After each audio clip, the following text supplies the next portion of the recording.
बिस्मिल्लाहिर्रहमानिर्रहीम। नाज़रीन अस्सलाम वालेकुम, मैं हूँ इमरान वसीम। नाज़रीन, बिला आखिर साबिक़ वज़ीर आज़म इमरान ख़ान और उनकी सियासी जमात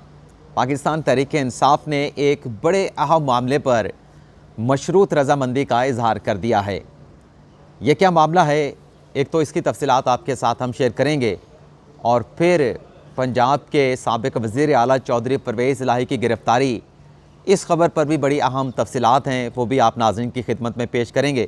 लेकिन इससे पहले साबिक़ वज़ीर दाखिला शेख रशीद की गिरफ़्तारी, उनके जिस्मानी रिमांड, उनके जुडिशल रिमांड, उनके राहदारी रिमांड और उनकी ज़मानत से मुतल्लिक़ चंद अहम डेवलपमेंट्स हुई हैं, उनकी तफ़सीलात आपके साथ हम शेयर करेंगे।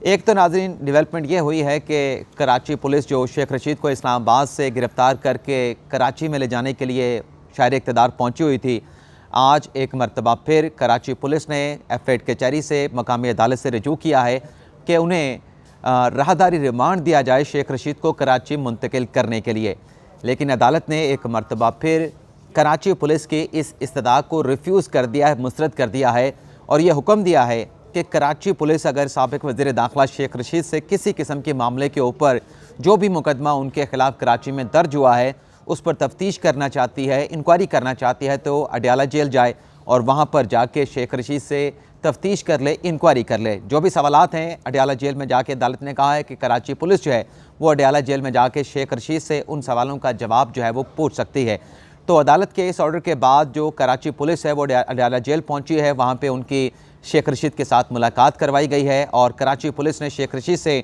जो तफ्तीश करनी थी वो तफ्तीश करने के बाद कराची पुलिस जो है वो अडयाला जेल से वहाँ से रवाना हो चुकी है। इसके अलावा नाज़रीन जो शेख रशीद की जानिब से उनके भतीजे शेख राशिद शफ़ी की जानिब से जो तौहीन अदालत की दरख्वास्त इस्लामाबाद हाई कोर्ट में दायर की गई और फिर जो दूसरी एक मुतफ़र्रिक़ दरख्वास्त दायर की गई कि शेख रशीद को इस्लामाबाद से कराची मुंतकिल ना किया जाए, इन दोनों दरख्वास्तों के ऊपर आज इस्लामाबाद हाई कोर्ट में समाअत हुई है। और इस्लामाबाद हाई कोर्ट के जस्टिस तारिक महमूद जंगीरी साहब ने जो उनके ख़िलाफ़ लसबेला बलूचिस्तान में और जो शेख रशीद के ख़िलाफ़ कराची में मुकदमा दर्ज हुआ है, इन दोनों केसेस में शेख रशीद के ख़िलाफ़ कार्रवाई जो है वो रोक दी है कि इन दोनों केसेस में शेख रशीद के ख़िलाफ़ किसी किस्म की कार्रवाई ना की जाए। और इस केस में जो जज साहब ने रिमार्क्स दिए हैं वो बड़ी अहमियत के हामिल हैं, बड़े अहम रिमार्क्स दिए हैं। जज साहब ने नाज़रीन सवाल वही उठाया है जो इससे पहले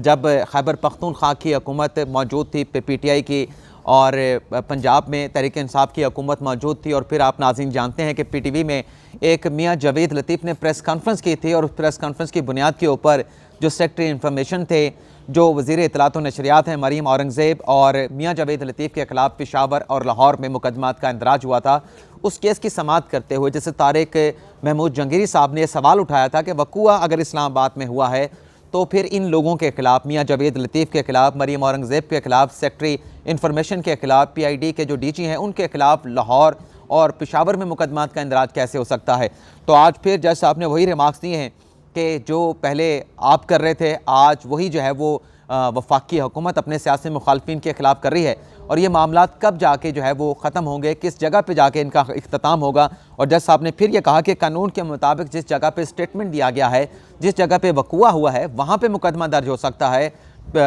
लसबेला और कराची में मुकदमा दर्ज किया गया है, इसका कोई जवाज़ नहीं बनता कानून की नज़र में। तो अदालत ने इस केस में जो है वो अटॉर्नी जनरल को, एडवोकेट जनरल इस्लामाबाद को और पाकिस्तान बार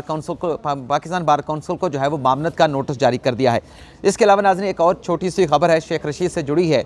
शेख रशीद के फैमिली की तरफ से खाना भिजवाया गया अडयाला जेल उन्हें, लेकिन अडयाला जेल के हुकाम ने वो खाना लेने से इनकार कर दिया। और यह खबर भी रिपोर्ट हुई है कि आज सुबह शेख रशीद ने अपनी तबीयत की नासाजी की कंप्लेंट की तो जो मेडिकल ऑफिसर थे अडयाला जेल के उन्होंने शेख रशीद साहब का चेकअप किया और शेख साहब को जो है वो मुकम्मल फिट करार दिया गया है। इसके अलावा आज मकामी अदालत में जज फिजान हैदर उमर शबीर साहब की अदालत में जो ज़मानत की दरख्वास्त थी साबिक़ वज़ीर दाखिला शेख रशीद की, उस पर समाअत होना थी। हफ्ते के रोज़ ये ज़मानत की दरख्वास्त दायर हुई थी और अदालत की जानिब से प्रोसिक्यूशन को और पुलिस को नोटिस कर दिया गया था। लेकिन आज जो डिप्टी प्रोसिक्यूटर हैं अदनान साहब वो अदालत में पेश हुए। पहले तो सुबह 9:30 बजे अदालती कार्रवाई का आगाज़ हुआ और फिर 12 बजे तक उसमें वक्फा कर दिया गया क्योंकि प्रोसिक्यूटर नहीं पहुंचे थे और फिर 12 बजे दोबारा समाअत हुई तो फिर 12:30 बजे का वक्त तक वक्फा कर दिया गया और 12:30 बजे जब दोबारा अदालती कार्रवाई का आगाज़ हुआ तो प्रोसिक्यूटर ने मोहलत मांगी कि हमें ज़मानत की दरख्वास्त पर तैयारी करने के लिए, क्योंकि हम कॉन्टेस्ट करना चाहते हैं हम शेख रशीद की ज़मानत की जो दरख्वास्त है उसको अपोज़ करेंगे तो हमें इस केस की तैयारी के लिए वक्त दिया जाए। तो अदालत ने कहा कि आप 2 दिन का वक्त मांग रहे हैं तो 2 दिन नहीं तो 1 दिन का आपको वक्त दे देते हैं। तो शेख रशीद की ज़मानत दरख्वास्त के ऊपर जो समाअत है वो कल 12:30 बजे तक जो है वो मुलतवी कर दी गई। और इसी समाअत के दौरान जो शेख साहब के वकील हैं सरदार राज़िक, उनकी जानिब से सदा की गई कि वकला को शेख रशीद से मुलाकात करने की इजाज़त दी जाए। तो जज साहब ने कहा कि शेख रशीद साहब तो अडयाला जेल में है, आप वहाँ पे जाके उनके साथ का जो प्रोसीजर है, जो अडयाला जेल का एक मैनुअल है उसके मुताबिक जाके आप उनके साथ मुलाकात कर सकते हैं। अगली खबर नाज़रीन सुप्रीम कोर्ट से है। एक दरख्वास्त सुप्रीम कोर्ट में दायर की गई कॉन्स्टिट्यूशन पटिशन थी। आइन के आर्टिकल 184(3) के तहत ये दरख्वास्त दायर हुई, जिसमें नाज़रीन इस्लामी नज़रियाती जो कौंसल है उसके वजूद को चैलेंज किया गया और यह इस्तदा की गई कि इस्लामी नज़रियाती कौंसल को तहलील किया जाए, इसकी डेजोल्यूशन का सुप्रीम कोर्ट ऑर्डर जारी करे। ये दरख्वास्त नाज़रीन एक वकील हैं ख्वाजा अहमद हुसैन साहब, उन्होंने ये दरख्वास्त दायर की और उन्होंने मौक़िफ़ ये रखा कि जब ये इस्लामी नज़रियाती कौंसल बनाई गई थी तो इसे टास्क दिया गया था कि आपने जितने भी मुल्की कवानीन हैं उनका इस्लामी तालीमात की रोशनी में जायज़ा लेके आपने हतमी रिपोर्ट देनी है। तो वकील साहब ने कहा, वकील साहब भी हैं, ख़ुद दरख्वास्त गुजार भी हैं, उन्होंने कहा कि चूँकि इस्लामी नज़रियाती कौंसल अपनी हतमी रिपोर्ट के मुल्क की जो कवानीन हैं इस्लामी तालीमात की रोशनी में उनका जायज़ा लेके 1996 में अपनी रिपोर्ट दे चुकी है, तो हतमी रिपोर्ट पार्लियामेंट में पेश होने के बाद इस्लामी नज़रियाती कौंसल का जो वजूद है उसका कोई जवाब बाकी नहीं रहता। और हतमी रिपोर्ट पार्लियामेंट में पेश होने के बाद जो इस्लामी नज़रियाती कौंसल है ना वो एक आइनी मैंडेट उसके पास है, ना उसके पास कोई अथॉरिटी है, तो लिहाजा इस बॉडी को तहलील किया जाए। तो अदालत की जानिब से उनसे सवाल किया गया कि आप आइन के आर्टिकल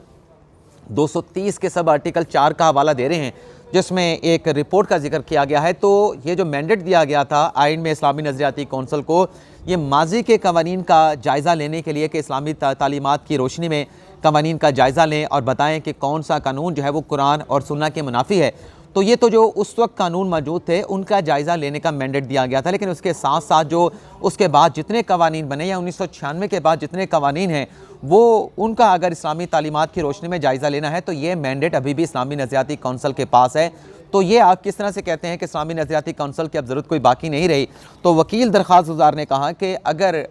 जो मुस्तकबिल के जो कवानीन हैं उनका अगर शरीयत के मुताबिक जायज़ा लेना है तो वह इस्लामी नज़रियाती कौंसल नहीं बल्कि वफाकी शरीयत कोर्ट मौजूद है, वो कोर्ट जो है उन कवानीन का शरीयत की रोशनी में जायज़ा ले सकती है। तो फिर जज साहब ने उनसे यह सवाल पूछा कि आप ये बताएं कि ये जो आइन का आर्टिकल 184(3) जिसको आप इन्वोक करने के लिए ये जो आइनी दरख्वास्त अदालत के सामने लेके आए हैं ये बुनियादी हकूक़ से मुतल्लिक है, ये अवामी मफाद आमा से मुतल्लिक है। तो आप ये बताएं कि इस्लामी नज़रियाती कौंसल का अगर वजूद बरकरार रहता है, इस्लामी नज़रियाती कौंसल बरकरार रहती है, तो कौन से अवाम के बुनियादी हकूक़ हैं जिनके खिलाफ वर्जी हो रही है, जिनको प्रोटेक्ट करना ज़रूरी है। तो वकील साहब कोई जवाब नहीं दे पाए। तो फिर अदालत की जानिब से इस्लामी नज़रियाती कौंसल के ख़िलाफ़ इस दरख्वास्त को जो है वो मुस्तरद कर दिया गया और दरख्वास्त गुजार से कहा गया कि अगर आपका कोई ग्रीवेंस है तो आप पार्लियामेंट से रजू करें और पार्लियामेंट का एहतराम करें, पार्लियामेंट को बाख्तियार बनाएं। ये अदालत की जानिब से रिमार्क्स दिए गए। अब आ जाते हैं कि किस मामले पर अब पाकिस्तान तहरीक इंसाफ और उनके चेयरमैन PTI इमरान खान साहब ने रजामंदी का इजहार किया है। आप जानते हैं कि इमरान खान साहब के जो तर्जुमान है वो साबिक़ वज़ीर इत्तलात व नशरियात फवाद चौधरी साहब हैं और फवाद चौधरी साहब ख़ुद ये क्लेम कर चुके हैं, अभी उनके ख़िलाफ़ जो मुकदमा दर्ज हुआ, उनकी जो गिरफ़्तारी हुई, कि मैं जो स्टेटमेंट देता हूँ वो मेरा नहीं, वो एक पार्टी का मौक़िफ़ होता है। तो वो तर्जुमानी दरअसल चेयरमैन PTI इमरान खान साहब की कर रहे होते हैं। अजीब पेशावर में जो थाना सिविल लाइन में जो वाक़या पेश आया, ख़ुदकुश हमले का, दहशतगर्दी का वाक़या अफसोसनाक, और 100 से ज़्यादा वहाँ पे शोहदा और उसके बाद बहुत ज़्यादा तादाद में ज़ख्मी भी जो है वो उस धमाके में सामने आए। तो उसके बाद हुकूमत की तरफ से और इस्टेब्लिशमेंट की जो प्रपोज़ल थी कि आप एक कुल जमाती कॉन्फ्रेंस बुलाएं जिसमें तमाम सियासी जमातों को मदऊ किया जाए, तो पहले तो पाकिस्तान तहरीक इंसाफ की जानिब से इस कॉन्फ्रेंस में शिरकत से सिरे से इनकार कर दिया गया कि हम इस कॉन्फ्रेंस में शरीक नहीं होंगे। और ख़ान साहब ने बाकायदा सोशल मीडिया के ऊपर, ट्विटर के ऊपर एक ट्वीट भी किया कि चूँकि इस हुकूमत ने 10 माह के अंदर मईशत की जो हालत कर दी है, हम इनके साथ बैठने के लिए तैयार नहीं। यानी खान साहब ने इनकार कर दिया कि हम इस कुल जमाती कॉन्फ्रेंस में शरीक नहीं होंगे। इससे पहले खान साहब ये स्टेटमेंट देते रहे कि इनके साथ हम इसलिए नहीं बैठेंगे कि ये हम इनके साथ बैठेंगे तो ये NRO मांगेंगे, अपने केसेस के ऊपर बात करेंगे, लेकिन मुल्की मफाद का अगर मामला होगा तो हम इनके साथ बैठने के लिए तैयार हैं। लेकिन यहाँ पर अमन का मामला था, मुल्की मफाद का मामला था, दहशतगर्दी के ख़ात्मे के ऊपर एक मुशावरत होना थी, लेकिन खान साहब ने यहाँ पर भी हुकूमत के साथ यानी अपने सियासी मुखालफिन के साथ बैठने से इनकार कर दिया। आज नाज़रीन फवाद चौधरी साहब ने एक ट्वीट किया है और असद कैसर साहब ने एक वीडियो बयान जारी किया है, लेकिन सबसे जो इंपॉर्टेंस है वो फवाद चौधरी साहब के ट्वीट की है, जिसमें उन्होंने कहा है कि जो हुकूमत कुल जमाती कॉन्फ्रेंस बुलाने जा रही है दहशतगर्दी के हवाले से मामला पर गौर करने के लिए, एक एक्शन प्लान बनाने के लिए, तो हमें कोई बाकायदा तहरीरी तौर पर दावतनामा नहीं दिया गया और इस तरीके से दावत तो किसी को नहीं दी जाती। और फवाद चौधरी साहब ने कहा है कि अगर बाकायदा तौर पे कोई तहरीरी रिटन अगर दावतनामा मिला पाकिस्तान तहरीक इंसाफ को, तो इस कुल जमाती कॉन्फ्रेंस में शिरकत के हवाले से हम मुशावरत करेंगे। इस कॉन्फ्रेंस में शरीक होने के हवाले से मामले पर गौर व खौज किया जाएगा। और इसी किस्म का स्टेटमेंट असद कैसर साहब ने भी दिया है कि हुकूमत अपना कंडक्ट बेहतर बनाए, हमें कोई बाज़ाब्ता तौर पे कोई दावतनामा नहीं दिया गया, टेलीफोन करके हमें इस कॉन्फ्रेंस में शरीक होने का कहा गया है, तो बाज़ाब्ता कोई दावत देंगे तो हम शरीक होंगे। तो अब देखते हैं कि हुकूमत जिसने 7 फरवरी को ये कॉन्फ्रेंस बुलाने का पहले ऐलान किया था, अब इसकी तारीख भी तब्दील करके 7 से जो है वो 9 फरवरी कर दी गई है। तो देखते हैं कि बाज़ाब्ता तौर पे जो एक मशरूत आमादगी का तहरीक इंसाफ ने जो है वो इजहार किया है, तो क्या कोई बाज़ाब्ता तौर पे तहरीरी सूरत में तहरीक इंसाफ को या चेयरमैन PTI इमरान खान साहब को कोई इस कॉन्फ्रेंस में शिरकत की दावत दी जाती है, या किस तरीके से उन्हें रजामंद किया जाता है कि आप भी आएँ और इस कॉन्फ्रेंस में बैठें और मुत्तफ़िका तौर पर एक इत्तफ़ाक़ राय के साथ कोई एक्शन प्लान जो है वो बना सकें। इसके अलावा नाज़रीन एक ख़बर सोशल मीडिया पे चली कि परवेज़ इलाही को उकाड़े से गिरफ़्तार कर लिया गया है। फेक न्यूज़ थी, पहले आपको बता देते हैं, इस खबर में कोई ऐसी जान नहीं, लेकिन ख़बर नाज़रीन जो चली जो सोशल मीडिया के ऊपर, उसे 53,000 लोगों ने देखा। क्योंकि नेशनल मीडिया पे ऐसी कोई खबर नहीं, सोशल मीडिया पे खबर दी गई, तो मैंने समझा क्योंकि 53,000 लोगों ने इस खबर को देखा है, तो इस खबर को करेक्ट करना और करेक्ट वर्जन देना इस खबर का इंतहाई ज़रूरी था। ये नाज़रीन हमारे लगता है कि हमारे एक सहाफ़ी हैं हसन रज़ा साहब, उन्होंने तो बस उन्होंने कोई ख़ुद तो मतलब उसके अंदर कोई एमलगेमेशन नहीं की, उन्होंने ख़बर ये दी कि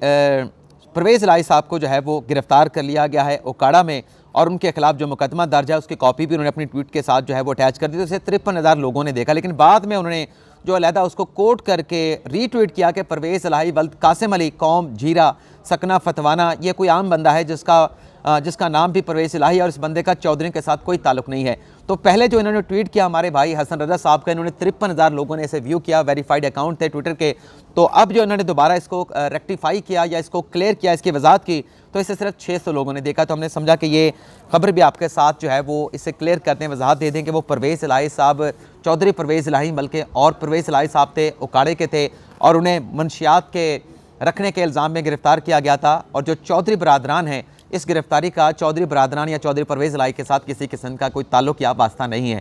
तो इजाज़त चाहते हैं आपसे, अल्लाह ताला आप सबका हामिया नासिर हो, अपनी दुआ में याद रखिएगा। अल्लाह हाफ़िज़।